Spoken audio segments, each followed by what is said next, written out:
शिव महापुराण की कथा।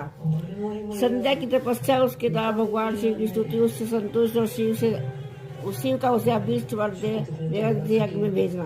ब्रह्मा जी कहते हैं, मेरे पुत्र में श्रेष्ठ महाप्रज्ञा नारद तपस्या के नियम का उपदेश दे। इस वशिष्ठ ने जब वशिष्ठ जी अपने घर चले गए तब के उस विधान को समझकर संध्या मन ही मन बहुत प्रसन्न हुई। फिर तो ऐसा आनंद मन से तपस्वी के बीच योग्य वेश बनाकर बोलना सरोवर की तपस्या करने लगी। वशिष्ठ जी ने तपस्या के लिए जिस मंत्र का साधन बताया था उसी से उत्तर भक्तिभाव से भगवान शंकर की आराधना करने लगी। उसने भगवान शिव में अपने चित्त को लगा दिया और एकाग्र मन से बड़ी भारी तपस्या करने लगी। उसी तपस्या में लगे उसके 4 युग व्यतीत हो गए। जब भगवान शिव उसकी तपस्या से संतुष्ट हो बड़े प्रसन्न हुए तथा बाहर भीतर और आकाश से अपने स्वरूप का दर्शन कराकर जिस रूप का चित्रण करने लगे उसी रूप से उसकी आंखों के सामने प्रकट हो गए। उसने मन से जिनका चिंतन किया था उन्हीं प्रभु शंकर को वह अपने सामने खड़ा देखकर अंतरंग भाव से विनम्र हो गई।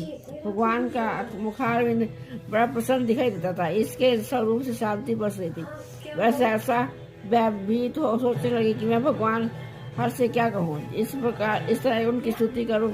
ये चिंता में पड़कर उसने अपने दोनों नेत्र बंद पर लेने पर भगवान शिव के उनके हृदय और दिव्य ज्ञान दिया, दिव्य वाणी, दिव्य दृष्टि प्रदान की, दिव्य ज्ञान, दिव्य दृष्टि, दिव्य वाणी प्राप्त होगी। तब वह कठिनाई से ज्ञात होने वाले जगदीश्वर विषय को देख स्तुति करने लगी। संध्या बोली, जो निराकार परम ज्ञान में न जो स्थूल न सूक्ष्म न उसकी तथा जिसके स्वरूप का योगीजन उनके हृदय के विचार चिंतन उन्हीं लोग रक्षा आप भगवान शिव को नमस्कार है। भगवान शरण कहते हैं, जो शांत स्वरूप निर्मल निर्विकार ज्ञान में जो अपने ही प्रकाश स्थित होगा भगवान से कहते हैं, उस निर्विकार का अनंत अनुभव है। जो आकाश मार्ग की भांति निगुण निराकार बताए गए हैं वह उनका अज्ञान अंधकार में मार्ग में श्रद्धा पर है। ज्ञान भगवान शिव को मैं प्रणाम करती हूँ, जिसका रूप एक अद्वितीय शुद्ध बिना माया के प्रकाशवान सच्चिदानंद सहज विकार